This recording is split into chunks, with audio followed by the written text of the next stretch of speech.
Welcome to Playing with Fire, the podcast for people who are ready to custom build their love.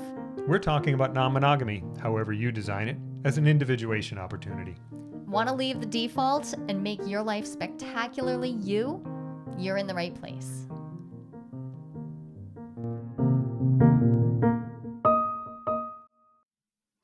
Limerence is not necessarily the most pleasant thing in the world for everybody to talk about because it's literally uncomfortable in one's body, but I think we should talk about it.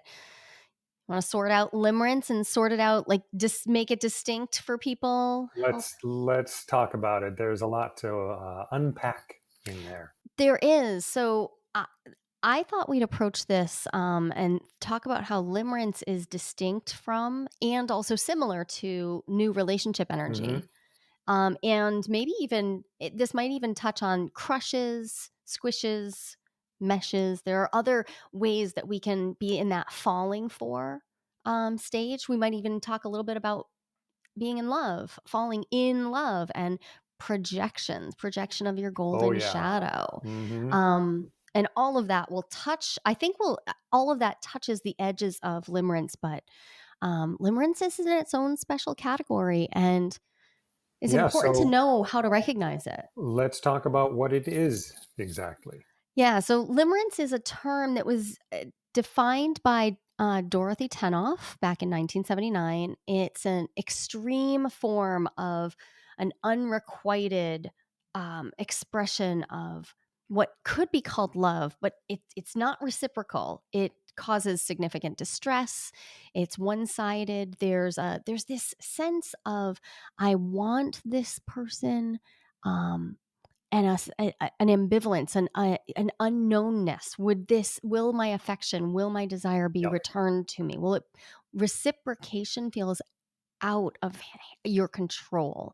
So that ambivalence, that ambiguity actually increases the tension. It heightens the experience of limerence and also makes it distinct from an ongoing, deepening experience of like what we might call healthy love. But really important to note that in the beginning of relationships, we don't know whether our feelings will be reciprocated. Yeah. So just because or to what level, and there's a lot of unknowns. Right. So this is tricky because sometimes someone will feel the sensations of that they might hear me describe. So I'm going to describe a bunch of symptoms that would qualify as being in limerence. And at the beginning stages of any new connection, you might feel some or all of these things. So I want to be careful here and say this is about not just intensity that you might feel them, but also the duration. It's about, there's like an ongoing sense of staying in this liminal, this in between, this neither here nor there, the sense of ambiguity and unknown for an extended period of time. And this one-sidedness is also really important. So it's not just this like flash in the pan, love at first sight that then you go home and it's like fades. This is something that endures a little bit. Yeah. So it has a lot to do with, let's go through the symptoms, what it might look like for someone to be experiencing limerence. And I think this is funny for you and I to talk about because I definitely could describe myself as having been in limerence with you right off the bat. Like when we first fell for each other, I qualify. I would like, if this was a diagnostic criteria standard, I would definitely have qualified. And you were just in a different place, and we can talk about why and what that looked like. But okay. So symptoms, right? Let's talk about symptoms. Let's talk about symptoms. Yeah. So how do I know? So before I say that, I'm just going to say from a Jungian framework, a symptom is simply information. I want to really back this out. This is not a clinical, I'm not coming at this from a clinical perspective of like, here, you're diagnosed with this and it's some sort of disorder. Not pathologizing it. No. This is just experiences. But the symptoms, from a depth psychological perspective, a symptom is a psyche message, right? Like psyche's knocking on your door saying, hey, something's up. So when I think of these symptoms, I think, okay, what are the clues that I am getting that something's up for me? And limerence, we've got frequent intrusive thoughts. That's the number one thing. Like you can't get this person out of your mind. You're just constantly caught in not just memories of the last time you saw them, but also in fantasies about how things will play out and how you want them to play out. There's a really acute desire for reciprocation, like Yeah. acute. Hmm. um, your mood often feels like it depends on what feedback you're getting from this, what we would call the limerent object, the person of affection in your limerence. Um, and limerence tends to be focused on one person at a time. Now, I would say that that's the description in the literature, but this literature isn't written Hmm. from a Right. non-monogamous perspective. That said, limerence tends to show up like an infatuation, an obsession. And it can be hard to have an obsession for more than one, right? Like, so you might have I have seen this play out where someone has, like, some steadiness in their friendships, in their anchor partnerships, in their, nesting connections, but they still have a limerent object. There's someone that they are just obsessing about. I have rarely seen someone actually in full obsession over more than one person, but I have seen it happen, and one of the places I've seen it happen is when somebody's dating, a couple, and so they've almost, like, meshed these 2 people into one person, Oh, I see. and so there's a lack of differentiation in their couplehood, and that might be because of couple privilege, or, many other things, but there's this hyper focus. It's hard to be hyper Well, focused it's on hot. more than one thing Yeah, I at a mean time. the nature of obsession is kind of all one, Yeah, it's all vast. unidirectional. Yep. Yeah. There's also this a sense of insecurity. You just don't know exactly what you're going to get back, and you don't know what the object of your limerent affection. You don't really know what they're going to bring and what they have to offer. Um, there can also be physical signs and symptoms, what we might call somaticization. People can experience like very real pain in their body. The pain itself is real, but it may be coming on because they're just so overwhelmed with all of these other feelings. And sometimes we seek out some relief by fantasizing, right? So we get caught in Hmm. these Yeah. fantasy loops of what I could get from them, how this could play out. And this is where I was so there at the beginning of our relationship. I was living 99% of my life in fantasy. And it was really hard to match up the version of you who I had this intense limerence for with the real person who I was interacting with. I was actually having a Well, relationship with. yeah, that's so there you are, or anybody would be. Yes, I'm really thinking about that person, and I really want to know what's going on, and I want, and there's some uncertainty, and part of that uncertainty is not actually knowing the person Mm, as well as you want to, which means you, like, it's sort of this little cycle. I don't know them as well as I want to. I want to know more, but I don't know what's going to happen. And it kind of feeds the limerence right there. your The mind. intrusive thoughts become, um, lead to uncertainty, which leads back to the intrusive thoughts and help, and then you don't get any resolution to that feeling. So you keep feeling it. Yeah, and there's that weird that's perfectly put. There's this weird sense of I want to close this loop. It's an open Yeah, loop. it's I an I open loop. want to close the loop, but also I don't have any material to close the loop, so I will make it. So I'll Your make it. imagination is Right. so powerful, so I make it. And also I can sort of I can just disappear into that fantasy. It's very alluring.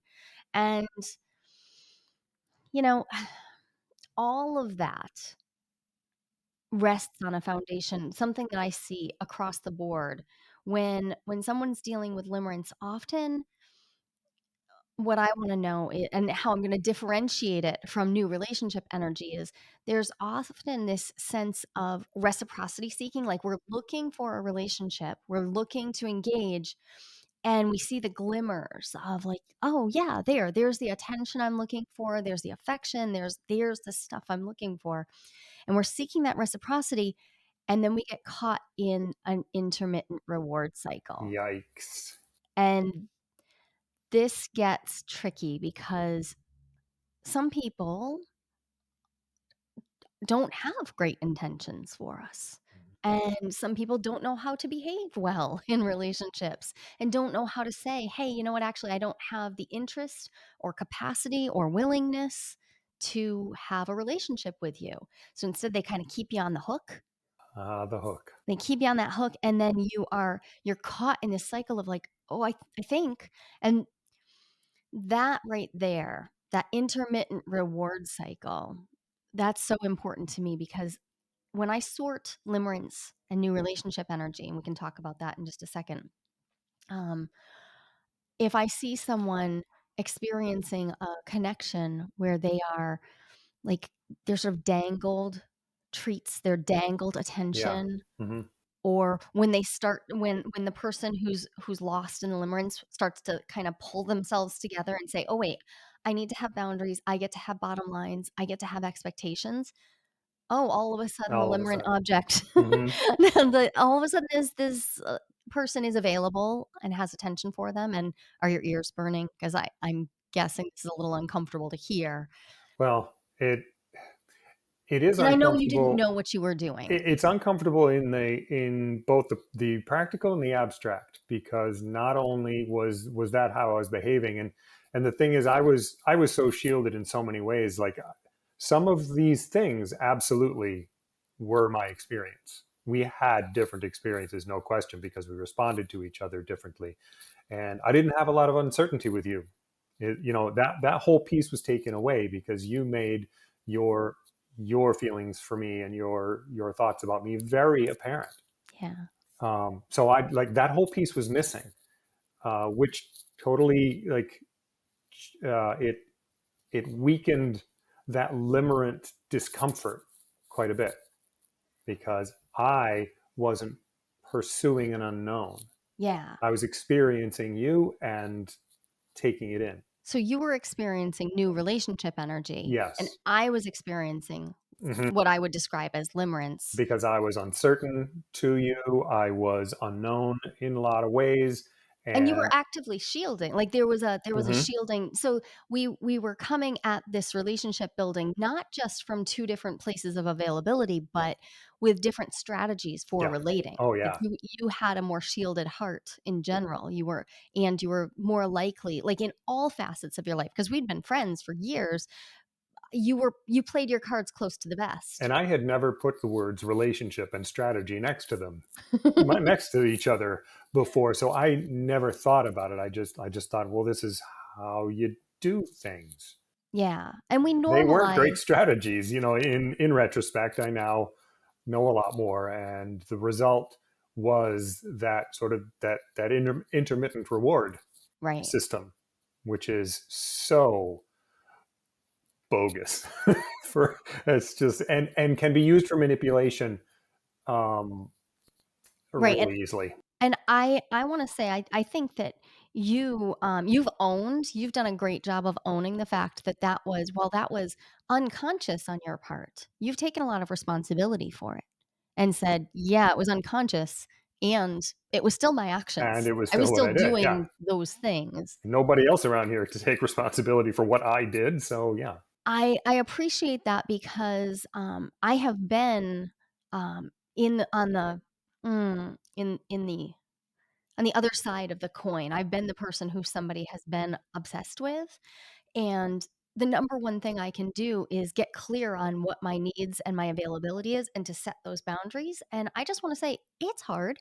It's tempting, right? Like, when you're yeah, having that level of want and desire poured at you, um, yeah, there were child parts in me, yep, teenage parts that were just like, "Yeah." So I just wanted to soak it up. Like, yeah. There were "Yes, I want parts of this me all that, pouring at me." yeah, these attention starved pieces, or pieces that parts that felt like they were attention starved. Whether they got enough attention or not, they wanted more. And ooh, Yeah. here's a really reliable source. Right. And And so we can be manipulative even if we're not consciously, Yeah. intentionally, and attempting Yep. to manipulate someone.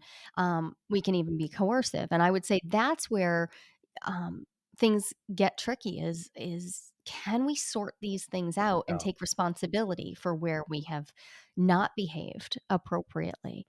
Um, but let's back up a little bit and talk about how we tell this limerent thing from new relationship energy. Because new relationship energy is its own thing, and you could definitely confuse the two. But new relationship energy is a state of that's experienced at the beginning of a relationship. It's often talked about as lasting between 3 weeks and 18 months, but there are circumstances that can definitely extend the experience of new relationship energy for a very long time. As far I believe that the term new relationship energy was coined by Zahai Stewart, back in some polyamory Usenet groups in the early '80s. And new relationship energy can be a blast. It can honestly be just so fantastic. It can feel like, yes, I want this.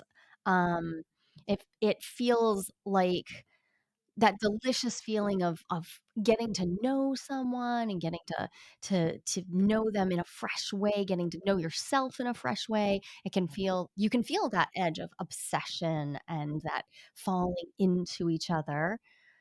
And they're definitely I mean, relationship energy can also get way the hell out of hand. It can definitely get out of Right. hand. It can be It can be destructive disruptive too. and destructive. Yeah. But to specify, like limerence, there's an asymmetry to the obsession.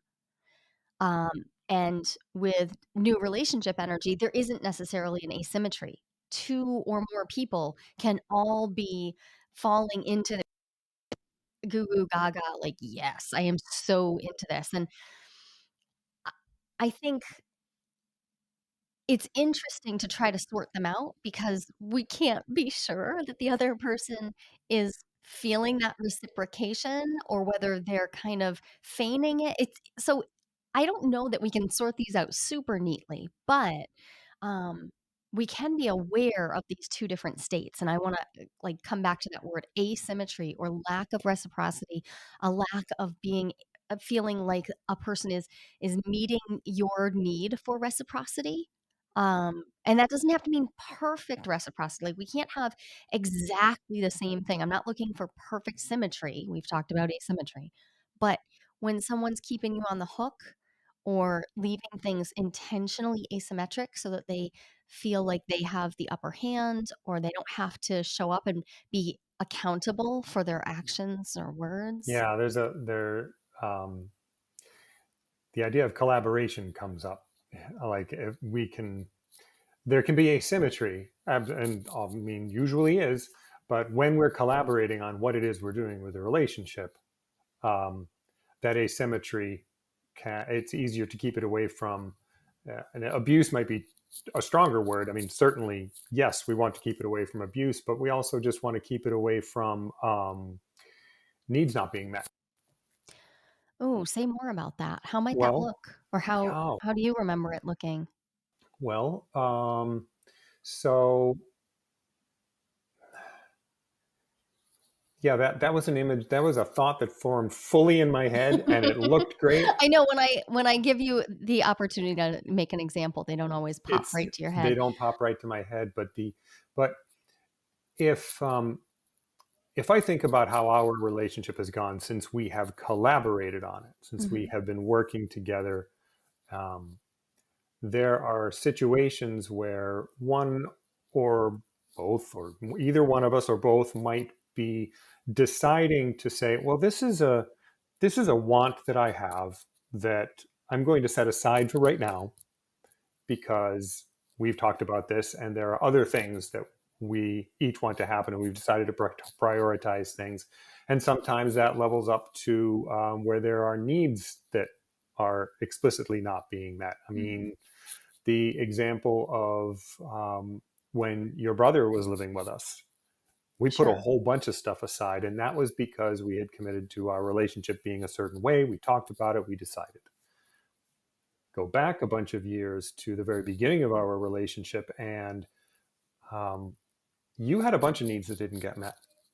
I mean, I did. I had a lot of emergency need like, Yep, I had you medical had, needs that like, weren't met, high level, yeah, and yeah, like and like breaking arms and things like yep, literal physical needs that were not met. and the interaction between us around those, um, I wanna be clear, Ken didn't break my arm. I did not no, But I broke my arm twice in a row while we were and didn't get medical care, and it did not I heal properly, appreciate and that, yeah, there were times where, what I needed was for someone to advocate or someone to take me to the hospital or someone to yeah, accompany that's me through, like, some processes that I couldn't navigate, and those needs were not met, okay, and good.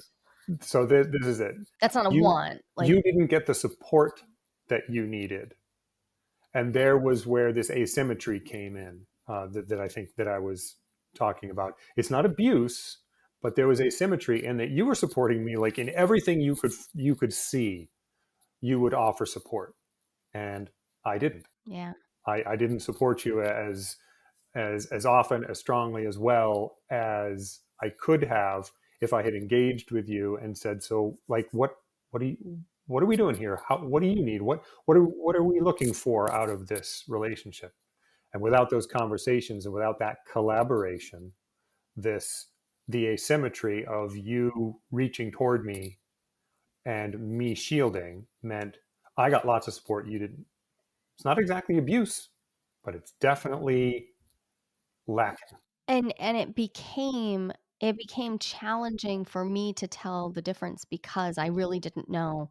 It could have really easily become abusive, like, Right. really, really easily, Hmm. and this story there are so many ways to tell this story, and I could imagine angling it in a way as to be like, "Whoa," like, right from the get-go, boom, but I not only was your intention not to abuse, also there was this unfolding. Like, these things were happening within the first 30 days Right. that we were romantically involved, and I I mean, you were not you we had not co we didn't have a clear relationship Yep. agreement yet, we didn't know exactly what we were doing, I was still married, which was very confusing 'cause divorce papers had been filed, but I I didn't have my support systems. So, I guess all of that is to say the complexity of any person's situation can make it really hard to figure out whether you're getting the reciprocity that is needed for Yep. this to be a healthy and functional relationship for Right. you. Because I would say at the phase of life where you and I started dating, n- I needed way more commitment and clarity from you than you were able and or willing to Yeah. give. And And if we had not started that relationship until 2 or 3 years forward, I probably could have handled that level of shielding and opacity, but yeah, and without that's not getting where. limerence, but I had high needs Yep. and high wants, and And I you want didn't to. have that availability, but you did keep me on the hook I because you were did, still very, very interested. and I want to make something super clear. So I brought in the concept of abuse, and then said that it wasn't abuse. That's because of conversations that you and I have had. I don't actually get to decide whether you experienced abuse. Yeah, That's for conversations we've you to had decide. together and Yeah. conversations we've had with a number of therapists Yep. to help us sort Yeah. that out and But help I us just. repair from that time. And there is a financial abuse situation that Yeah. happened in our Yep. relationship that you've owned really beautifully, but this is separate from that. And it really is, to me, it matters that this all happened very, very early at a time when we didn't yet know that, in fact, even though we'd only been together for a few days, weeks, and months, we needed relationship agreements. We needed Yes. explicit Hmm. relationship agreements because we were already starting to rely on each other. Yep. We were relying on each other in ways like that included entangling bits and pieces of our life. Our children overlapped. Our childcare situations because I was working, you were working. Our finances started to brush up against each other Yep. first in tiny ways, but before you And then know in it, more they are. I significant mean, you so much as ones. share a meal together, and all Yeah. of a sudden your finances have brushed up against each other.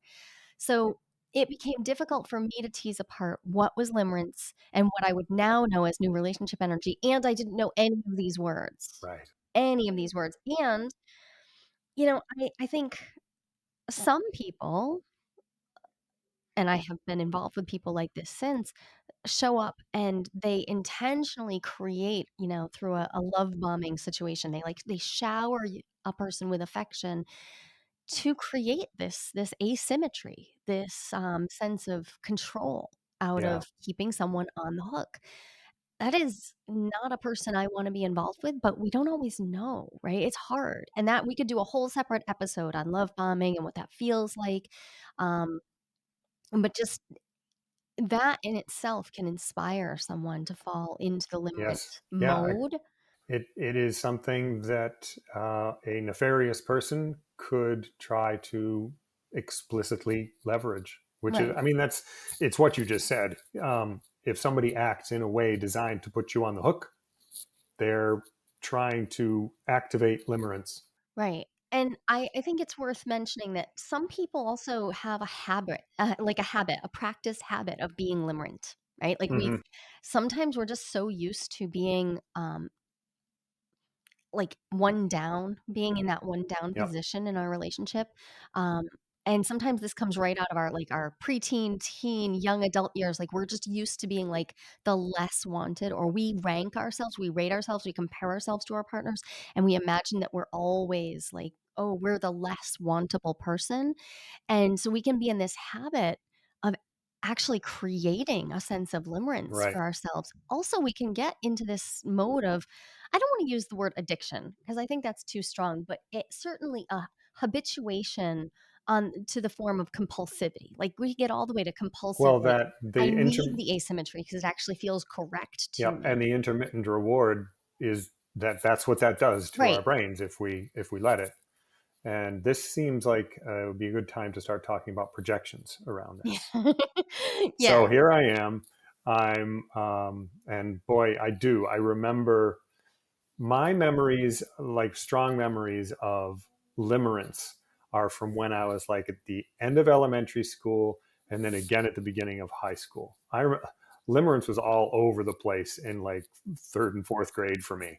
There were people all over the place that, one at a time I would get focused on.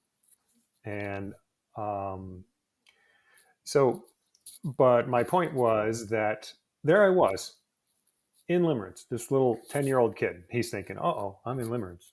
Okay, maybe he wasn't thinking. He wasn't thinking that, but But he was obsessive and putting that person on a pedestal, believing that they're flawless, yeah, like, feeling that one-sided stressful, like, yeah. "Oh."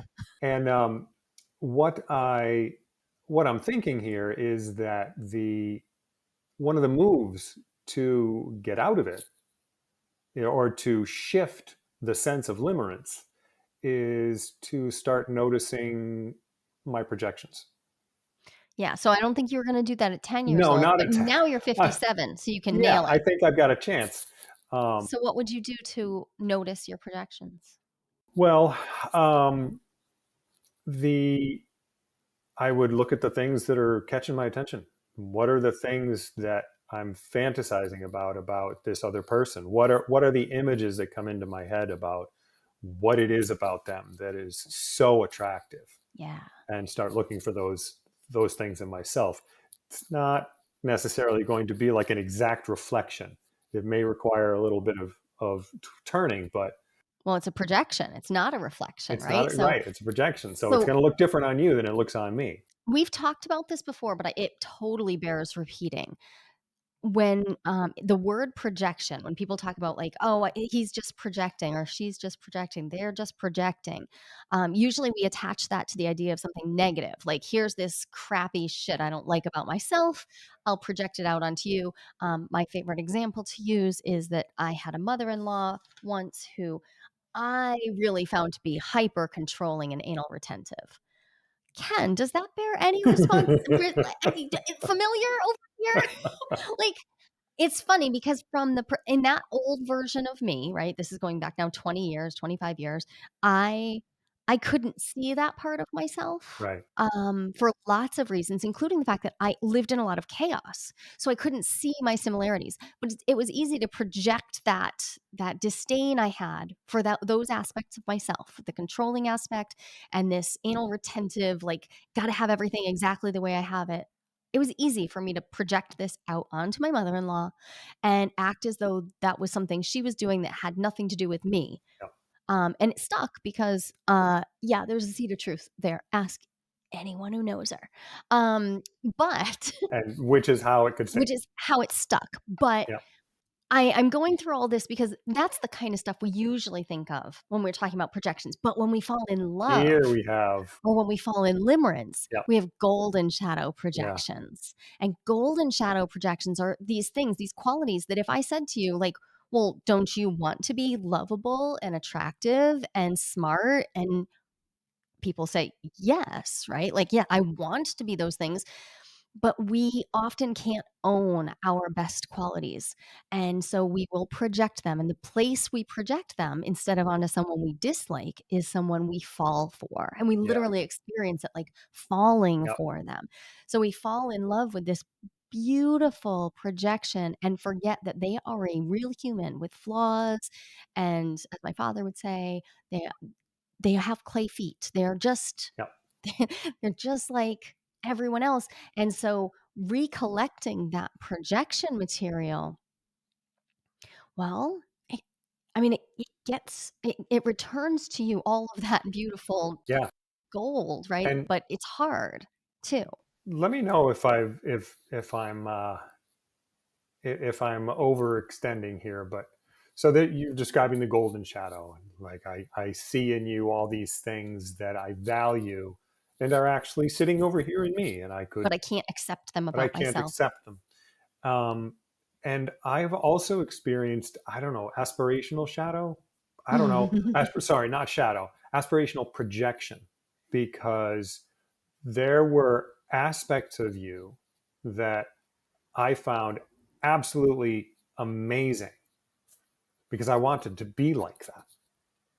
Your creativity, your memory, like these things that um, I wanted to be near them because I wanted them for myself. Like I wanted those qualities, and I essentially abandoned working on them for myself Mhm. by seeing them in you and praising them in you and just be and sometimes getting mad at you for them because that's a whole other thing that can happen. But Yeah, so let's talk about a degree of intensity then. So okay, I let's use memory because that's a pretty easy one, right? So if um you identified as a person who was smart and like relatively clever. You didn't think you were a dolt, right? right, But you started interacting intimately with me, got to know me better, and started really quickly noticing that my memory for facts and data and definitions and just stuff is strong. And you weren't incorrect. That's right. true It was true about things me. about you. And it's also true about you. And now, fast forward 15 years later, the degree to which I can exhibit that characteristic is still much stronger than the degree to which you can. Right, But it is present in you. You do have this capacity. So I would say that yeah, an aspirational golden shadow projection. Yeah, it might just be another way of saying like, yeah, you're never gonna have it. It's never gonna play out in you the same way it plays out right. in me. Yeah, So memory is something it kinda looks like we could measure because we could give us each a test on how strong our memory is. So that's why I picked it. But let's use a murkier one. Um, beauty, right? Like nobody there humans are incommensurable. There's no right, such thing right. as 2 people who are the same beautiful, right? Same. There I mean, Yeah, even identical twins have there's nuance and but when we think about these qualities that we project onto each other, yeah, it's really just about it's like an on-off switch. Like, yes, I'm projecting that or no, I'm not. And the intensity to which that person displays the quality is less relevant. I displayed a bunch of qualities that you found attractive because you wanted them for yourself. Yeah. Um, and that I would relate to essentially a core wound. There's like a woundedness to the fact that I can't accept my own intelligence, I can't accept my own beauty, I can't. There's like an or un, a core wound statement of I'm unlovable, I'm unwantable, Yeah. something like that. And you said something so brilliant in there. You said I abandoned working on Right. this for Yeah. myself, right? I'm close enough to it. It's right there. I don't have to do the work to get the thing that I want. I just project it out onto you and then I observe it. And you actually feel it Yeah. because there's the trick with projection is we can actually identify and then enmesh our like with another so tightly that it feels like we have that thing because we've possessed the other in a Yeah. certain way. And this doesn't have to be through a negotiated relationship. I can Right. I can I project that can out onto move anybody. into an identification and possession of someone without them ever having agreed to it.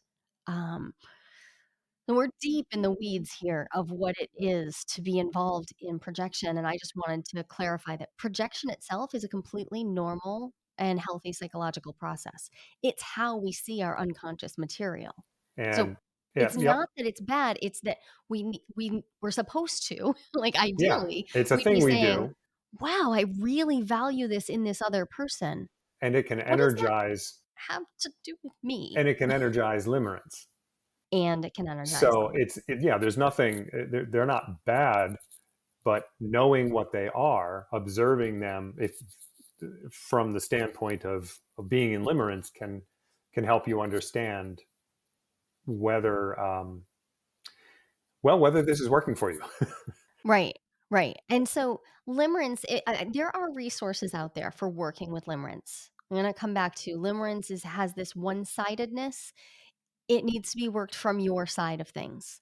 It's not something we work on with our limerent object.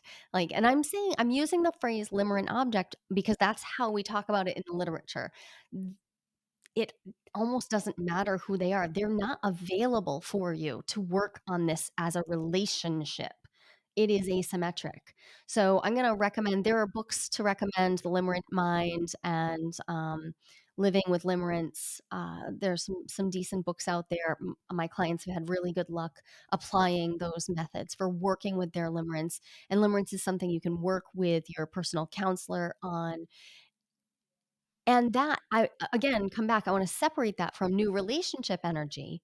New relationship energy, which can get out of hand, but is still in a context of a relationship that has the capacity, the potential for being reciprocal, for being, for fitting into your life, and it can get out of hand. And we did an episode on new relationship energy earlier, but I'll just mention again, there's a nice checklist by Dr. Sophia Graham from Love Uncommon. And Dr. Graham talks about the signs of when NRE is creating a potential problem. And so, just the checklist really quickly: losing interest in your passions, spending less than half the time that you used to with your other intimate connections, stopping doing the things that you need to function, eating, sleeping, washing, or massively changing your life to accommodate a new person in a way that interferes with things like work and sleep, or using up all of your productivity or creative energy on the new relationship and giving up things like work and hobbies and study. Um, Spending all of your conversational time talking about this person to the point where your friends start rolling their eyes. Making non-negotiated, like unilateral changes to another relationship because of this new one, or making life-changing commitments even though you've only known the new person for a brief period of time. Been there, done that. Or lying, lying to other close people about the degree of connection, hiding, all of that. Those are signs that new relationship energy may be crossing a threshold that could use some moderation. It could use some clarity around, okay, but and where are my boundaries? And am I tending to myself? and all of my relationships? Am I tending to all of them while also enjoying the joy, the fun? I mean, it is fun to fall. Like, let's not pretend that that's not fun. And it can be really fun, and it can even be joyful in multiple relationships. I mean, w our sex life always gets better when I have a new partner, Yep. every single time. Yeah. And I would say, except for one, that has been true for me with you. Yeah. Um, and I so appreciate that. So I love new relationship energy Yeah. and what it There's can a lot, bring to but all of my connections, but it can but also get out of hand. it's not purely good. Like there's you still have to be aware of how your relationships are faring. Yeah, I mean, like everything else we talk about on Playing with Fire, it's about understanding that you have to stay conscious of what's Yeah. going on. Yep. And if you decide that you just want to like do the nesty, full The backsplash, plunge. the Yeah. plunge into the NRE, my question would be, have you negotiated and communicated to the other people and important facets of your life? Have you attended to that so that it can be understood that, yeah, you know what, I'm gonna do a deep dive here. I'm gonna enjoy the hell out of this. I understand that that may make me less like able to be responsive. Have you negotiated about that? Because you and I have definitely negotiated Yep. about that. And, actually, the time that strikes me as most relevant was the last really intense friendship that I had. Yeah. It was a platonic Yep. friendship, but it felt very, intense, bordering on romantic to me, even though it was distinctly platonic, and yeah, we had to have a very in-depth conversation because I was like, yeah, legit, I do not have the same energy available for you and for our other connective, responsibilities. And What are we that gonna do about this?" and that explicit conversation, or those explicit conversations, were way better for me than just bumbling along, trying to get your attention, or suddenly finding that you weren't available. Like those conversations, making it all visible and intentional, made it all manageable. So, for me, it helped with, I felt like I was able to call out when I was worried that resentment was building up because I would that my time spend started to be more away from the house. I was leaving at different hours, Yep. and, I had a change in heart about some other major aspects of our life, so I got to bring it up, um, Yeah. like, faster because we'd had a conversation like, "Ooh, I'm definitely feeling the NRE. I think we probably need to have longer check-ins weekly right now because" so we made more time to have those weekly check-ins because I was not as attentive during any given week, and resentment could have built up really Yeah. easily. I could definitely have understood why, but in the moment, I wouldn't have. Like, I needed to take my conscious energy and say, "Okay, I am losing it in an in a big way a lot of the moments of this week. So I need to dedicate some time for not just our dates and that connection, but also for communicating about what my limits are, what my capacity and what my requests were for, hey, I know I'm only going to get to enjoy this for just so long. And Yeah. in that case, it was about 7 or 8 months of like intensity. And I'm glad I got to enjoy it. And I'm glad that it didn't feel like, um, I didn't have to look back and say like, "Oh, I neglected you," No, because 'cause we we had the negotiated conversations, we around had the it, negotiations, we had and, the agreements. Yeah. yeah. So, if you are a person who has struggled with the challenge of limerence, I hope this episode has given you a way to think about this as like a potential habit to keep an eye on. Or if you're just experiencing it right now, if you're in it right now, like in that phase of, wow, I am totally obsessed. I am obsessed with this person, and I'm starting to mess with some of the core features of my life. Um, I hope that you'll take the time to take a breath and allow yourself to bring attention to this And that might require third-party help. This really feels like a time to name that not everything is, manageable on our own. Yeah.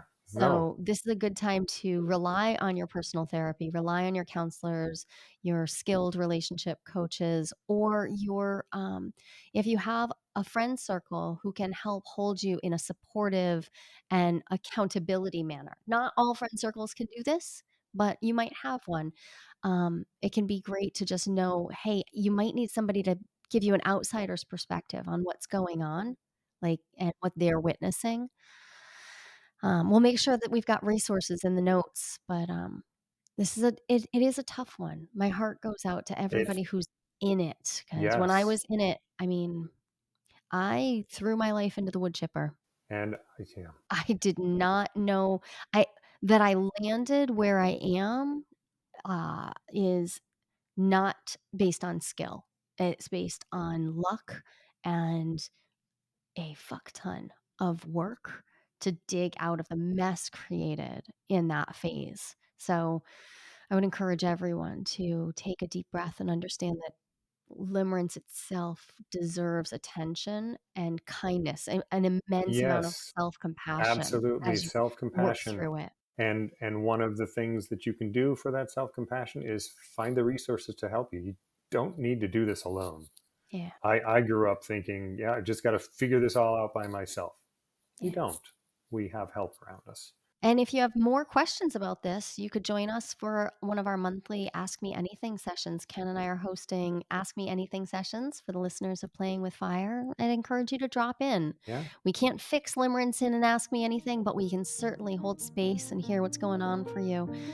There'll be a registration link in the show notes. Thanks, Ken.